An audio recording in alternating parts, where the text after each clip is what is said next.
friend of the CH is a really good friend of mine. I see this guy performing all over the place, and please start clapping right now. Please start clapping right now. Make it really loud.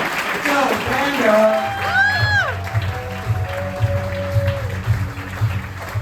Oh my God, how we doing on it to Beach? People here tonight, Friday night, enjoying ourselves. A lot of couples out there. Are we married guys or what? Let me hear you, married people. I'm married too, man. I'm glad. I don't understand this young generation. All they talk about is like eating ass. Guys talk about trying to make their girls squirt. I'm glad I'm married, man. If my wife squirts, I'm kicking her out of the house, okay? I got no room for that in my life. I'm married. My wife's a psychologist. Been married 12 years. A psychologist. That's right, sir. That's exactly the right response. I basically live the therapeutic process every night. 24 hours a day, 7 days a week. When I'm sleeping, she's analyzing me. When she's sleeping, she's analyzing me. Ever wake up and your wife is just for 4 hours sitting around analyzing and interpreting a dream that she had about you and finding deep meaning about something that you didn't actually do? And she's upset and she wants to work on this? That's crazy, right? And the first time I ever got in an argument with my wife was when I realized where I was at in this. You know, I thought a psychologist, I should tell her how she makes me feel, right? Tell her what's going on. Tell her why I'm upset.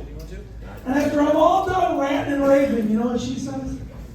She goes, you know I can't make you feel, right? That's crazy, right? She can't, because she can't make me feel. And then while I'm trying to wrap my head around this use of the force, she follows it up with, so tell me about your parents. And that's it. That's when you know, because that's the beginning. That's how far back you got to go when you start the therapeutic process, right? And man, I'm not like this TikTok generation. You know, they go on TikTok and they find like, you know, mental disorders that don't actually exist and they create them online. Like I had actual trauma. I was born in the 70s in Cleveland, Ohio. My father's a Vietnam vet and my mother's a raging narcissist, right? You know, she's in her 70s now. My mom's, she's one of those people that refers to herself in the third person. Have you seen these people? You know, they're like legends in their own mind. Although she also can't do basic math. It's really some kind of conundrum. I don't think people her age should be on Facebook. They really shouldn't. They don't get it. They take things too literally. Like not too long ago, my mom hit me up and she's like, so do you have any those comedy shows coming up? And I'm like, yeah, I got plenty of them. She's like, yeah, I got a friend out there in LA that's in the entertainment industry. He's going through some stuff. And I think it'd be nice if you could come see and get some laughs. And I'm like, who's your friend in the entertainment industry? She's like, well, I don't know how to pronounce his name, so let me spell it. Keanu. And I'm like, Keanu Reeves? And she's like, yeah, I know Keanu Reeves, so what? And I'm like, you don't know Keanu Reeves. She's like, he's my friend. You don't know what kind of friend Cheryl has. And my mom's name is Shirley. And she starts getting all defensive and in the third person. And then, you know, I'm explaining to her how friends work, you know? So then she's like, and I'm like, oh, I gotta call my brother and talk to him. And she's like, don't you go telling your brother about this. And I'm like, no, I'm absolutely telling my brother. I'm calling him up right now. This is the funniest thing I've ever heard in my life. Apparently, in her head, they were having a romantic thing. So I tell my brother, and him and his wife go and check out her living situation. You know, they're gonna check on these old people, man. And her Facebook had like 40 versions of Keanu Reeves on there, and they were all trying to scam her. And one was like calling her sweetheart. She thought they were gonna have like this. He was asking her to take her for a ride on his motorcycle and stuff. That's crazy, right?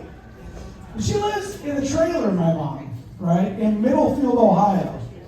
And that's exactly what it sounds like. She lives in a trailer in the middle of a field. Middlefield, Ohio is like Amish country, you know? And the Amish mothers use my mother as like a cautionary tale. You don't go up to those trailer parks or Squirrely Shirley's gonna get you. Yeah, Squirrely Shirley. My dad's pretty wild. He's not around anymore. He did pass away recently. And we were all kind of shocked when it happened. Because, you know, the way he took care of himself, man, he should have been dead years ago. Super obese, very abusive man. But there's something weird, like when your abuser's also like a caretaker. You know, when you're a kid, it's someone you care about, right? And like, my father never got exercise. The only exercise he got was when he was beating our asses, you know? And we loved him. We didn't want to see him keel over a heart attack, so we'd make him like chase us around a little bit and get that heart pumping up. Do what we could, you know? That was about it. Been married. My wife and I are very different.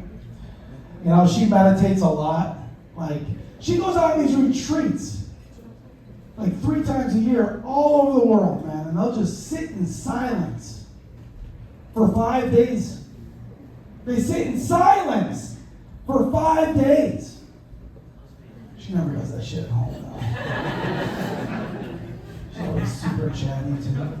People assume she's a psychologist, that like she's constantly analyzing, but the reality is she's not. You know, that's her job.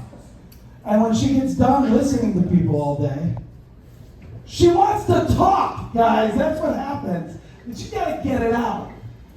So she talks a lot, and it's fine. I like her. She's good. She's beautiful.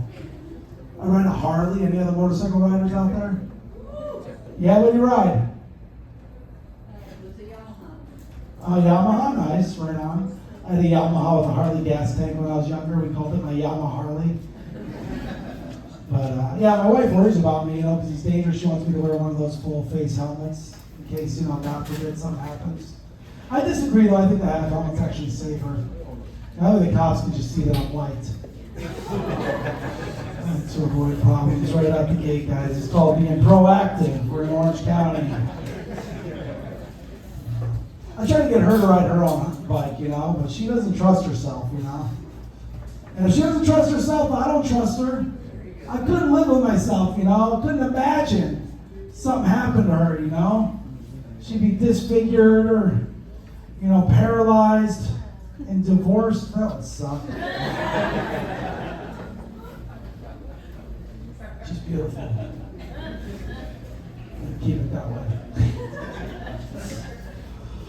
He was talking about the lockdowns and the pandemic. There are people starting to wear masks again. Have you guys seen this?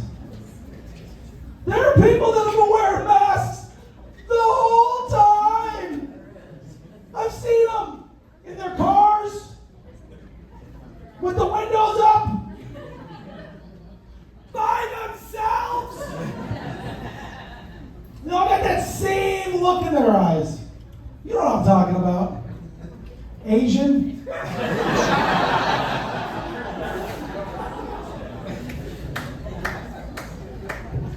I'm going to end on that because that was good. Guys, thanks for letting on your rant. We got Greg Fitzsimmons tonight. Get pumped up, guys.